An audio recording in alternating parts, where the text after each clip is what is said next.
जी sir, इसी में question एक और रहेगा। कुंभ मेला में मुलायम सिंह यादव जी का प्रतिमा लगाया गया है, मगर वहाँ के बाबा लोग बता रहे हैं कि कार सेवकों का हत्या करने वालों को यहाँ पर बहुत लगा अच्छा किए हैं। मुलायम सिंह यादव की कुंभ मेला में नहीं जी, कुंभ में उस पर एक बड़ा स्मारक बनना चाहिए और उस स्मारक में माननीय मुलायम सिंह यादव की फोटो लगनी चाहिए कि जो 12 महीना जो लोग जाते हैं त्रिवेणी में और इलाहाबाद में देखने, एक बार माननीय मुलायम सिंह यादव का दर्शन करें कि बाबा साहब अम्बेडकर के बनाए हुए संविधान, नियम, कानून की हिफाजत करने के लिए माननीय नेताजी ने न धर्म देखा, न जात देखा, न मजहब देखा। उन्होंने कहा कि इस देश में सर्वोपरि कुछ है कि केवल भारत का संविधान, भारत की कानून और भारत का आवाम है। यहाँ जात के नाम पर, धर्म के नाम पर न संविधान का अपमान होगा, न मानव समाज का अपमान होगा और न ही कानून का अपमान हम होने देंगे। और नेताजी ने जो कुशलता दिखाया ना, ये तकलीफ किसको है?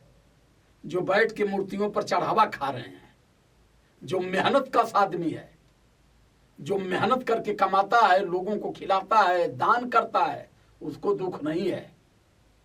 लेकिन मैं जब तक जिंदा हूं तब तक माननीय नेताजी मुलायम सिंह यादव का जो उस समय इन्होंने कृत किया था देश को बचाने के लिए, मैं सदैव सम्मान करता रहूंगा। और नेताजी मुलायम सिंह की कुंभ मेले में नहीं, वहां उनका स्मारक बनना चाहिए। माननीय अखिलेश यादव जी से कहूंगा, माननीय जोगी जी से भी कहूंगा, जोगी जी तो नहीं मानेंगे, लेकिन मैं ये पूरे देश के आवाम से और सरकार से भी अपील करूंगा कि माननीय नेताजी का वहां ऐसा स्मारक बनवाइए कि 12 महीना लोग नेताजी को देखते रहें और उनका स्मरण करें कि देश की कानून और संविधान की हिफाजत कैसे किया जाता है। जी सर, कुंभ मेला में जितने लोग बाबा लोग हैं वहाँ पर मीडिया वाले जाते हैं तो कोई बाबा हैं चिमटा से मारने लगते हैं, उनको भाग साले इस तरह गाली देके ऐसा है। मीडिया वाले परेशान हो जाते हैं। तो लोग संत हैं, लोगों को इस तरह गाली का प्रयोग नहीं करना चाहिए। ऐसा है कि अब मैं क्या कहूँ बाबा लोगों को जी, ये जितनी बाबा हैं सब मानसिक अधीन है। किसी बाबा को स्वयं अपने ऊपर भरोसा नहीं है, इनको भरोसा परमात्मा पर है। और इनको पता नहीं है कि मैं जिस परमात्मा पर इतना भरोसा करता हूं,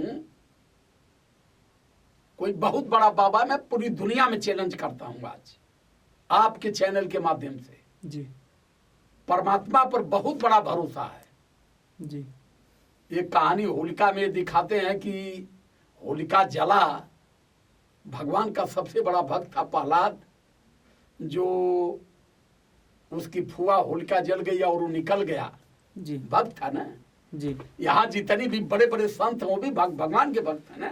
जी, एक भगवान का भक्त बैठे और उसके ऊपर किसी झोपड़ी में बैठ जाए, उसमें आग लगा दिया जाए जी, और वो जलती हुई आग के बीच से जी, फिर स्वस्थ निकल जा, उसी दिन मैं पूरा जीवन पूरी प्रॉपर्टी हार कर इन संतों की चौड़ों में गिर जाऊंगा और सदैव मैं इनकी सेवा करूंगा, मैं इनके धर्म की रक्षा करूंगा, इनके धर्म के लिए लड़ूंगा, इनके धर्म के लिए बोलूंगा। जी, लेकिन इनकी कहानी को मैं मानने वाला नहीं हूं। जी, कहानी बना दिए कि प्रहलाद निकल गया, होलिका जल गई। तो जब प्रहलाद इतनी बड़ा भक्त था तो आप क्या कर रहे हो? आलू छील रहे हो क्या? आप भक्ति नहीं कर रहे हो? कौन सा भक्त हो आप? यहां संतों का दिमाग का स्क्रू भी ढीला हो गया है। किसी के अब बात समझ में बाबू आ नहीं रही है, सारे लोग परेशान है एकदम। जी सर, क्योंकि मैं तथागत बुद्ध पर स्मरण किया और बाबा साहब अम्बेडकर की वाणियों को बारीकी से पढ़ा और मैं इस चीज को समझा कि बाबा साहब अम्बेडकर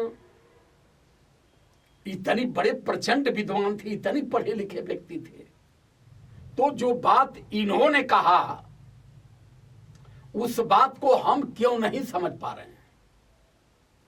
मैंने बाबा साहब अम्बेडकर को जब पढ़ा तो उसमें एक चैप्टर आया कि सत्य को जानने के लिए बुद्ध का स्मरण जरूरी है। फिर मैंने बुद्ध पर अध्ययन किया, थोड़ा ही किया, मेरे दिमाग से सारे भूसा निकल गए। मैं समझ गया सत्य क्या है।